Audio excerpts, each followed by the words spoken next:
Bismillahirrahmanirrahim. Assalamualaikum warahmatullahi wabarakatuh. Halo adik-adik, bagaimana kabar kalian hari ini? Ya, semoga kita dalam lindungan Allah Subhanahu wa Ta'ala. Pada pertemuan kali ini, kita akan belajar surah An-Nas pada pelajaran Al-Quran Hadis kelas 1 Madrasah Ibtidaiyah. Nah, sebelum kita masuk ke pembelajaran, terlebih dahulu kata kerasnya untuk menyiapkan dan membacakan doa belajar. Ya, silakan. Adik-adik, sebelum kita masuk ke pembelajaran, Ibu akan mengecek kehadiran kalian. Apakah ada yang tidak hadir? Ya, alhamdulillah hadir semua ya. Oke, di sini Kakak akan membacakan tujuan pembelajaran yang harus kita penuhi pada pembelajaran pagi hari ini, yaitu yang pertama, siswa mampu menirukan pelafalan surah An-Nas. Yang kedua adalah siswa mampu menghafalkan surah An-Nas. Yang ketiga adalah siswa mampu memahami surah An-Nas. Nah, adik-adik, kita masuk ke yang pertama. Adik-adik, di sini Ibu mempunyai dua gambar. Coba adik-adik perhatikan gambar tersebut. Coba kalian perhatikan gambar apa saja yang ada di layar. Ya, pintar. Yang pertama itu adalah ada anak-anak yang hendak lagi sholat, dan gambar kedua adalah ada anak-anak yang hendak mau tidur. Nah, adik-adik, tahukah kamu surah An-Nas itu dibaca pada saat kita hendak sholat setelah membaca surat Al-Fatihah seperti pada gambar pertama. Dan gambar kedua adalah sebelum kita hendak tidur, lebih baik kita membaca surah An-Nas seperti pada gambar yang kedua. Adik-adik, Al-Quran itu adalah pedoman hidup kita. Oleh karena itu, kita membaca Al-Quran harus dengan baik dan benar. Nah, adik-adik sekalian, mari kita membaca surah An-Nas secara bersama-sama. Bismillahirrahmanirrahim. Qul a'udzu birabbin nas, malikin nas, ilahin nas, min syarril waswasil khannas, alladzi yuwaswisu fi sudurin nas, minal jinnati wan nas. Adik-adik, mari kita hafalkan surah An-Nas.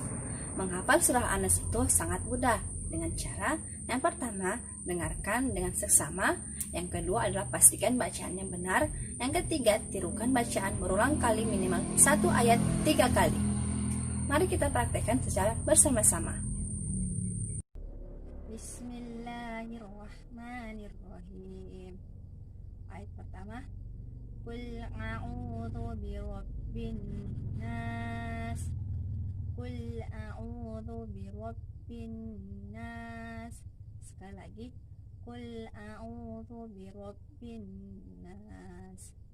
Ayat kedua, Malikin nas.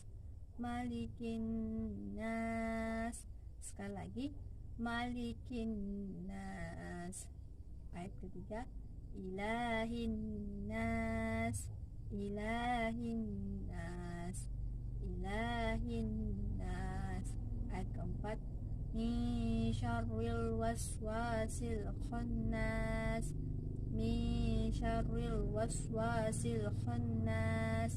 Min syarril waswasil khannas. Ayat kelima, alladzi yuwaswisu fi sudurin nas. Alladzi yuwaswisu fi sudurin nas. Alladzi yuwaswisu fi sudurin nas. Ayat keenam, minal jinnati wan nas. Minal jinnati wan nas. Nah, mudah kan kita menghafal surah An-Nas? Dan pembahasan yang terakhir itu memahami surah An-Nas. Surah An-Nas itu ada 6 ayat, artinya manusia. Dengan surah An-Nas, aku berlindung kepada Allah dari segala macam kejahatan jin dan manusia.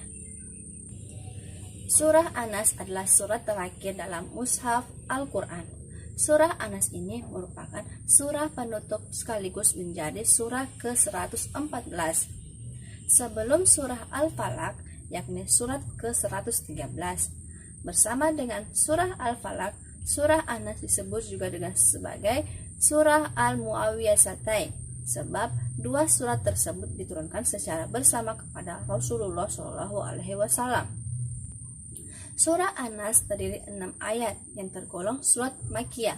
Pada dasarnya, surah ini berisi petunjuk mengenai tempat perlindungan manusia dari berbagai godaan, yaitu kepada Allah Subhanahu wa Ta'ala. Selain itu juga menjelaskan bahwa godaan tersebut tidak hanya yang berasal dari bisikan syaitan saja, namun juga manusia. Nah, adik-adik, surah Anas ini berisi anjuran kepada umat manusia untuk memohon pertolongan dan perlindungan hanya kepada Allah Subhanahu wa Ta'ala. Pengaruh hasutan jahat setan dan berasal dari manusia dan jin untuk mematuhi segala perintah dan melanggar larangan Tuhan. Surah Anas ini menganjurkan kita untuk tunduk dan patuh kepada Allah Subhanahu wa Ta'ala serta mematuhinya dan mempercayai dengan keyakinan akan keberadaan dan menjauhi larangannya. Jadi, kita harus mengamalkan surah Anas pada diri kita dan orang-orang di sekitar kita. Nah, adik-adik, materi kita sampai di sini. Silakan ketua kelasnya untuk mempersiapkan untuk pulang dan membaca doa pulang. Lebih dan kurangnya mohon dimaafkan. Wassalamualaikum warahmatullahi wabarakatuh.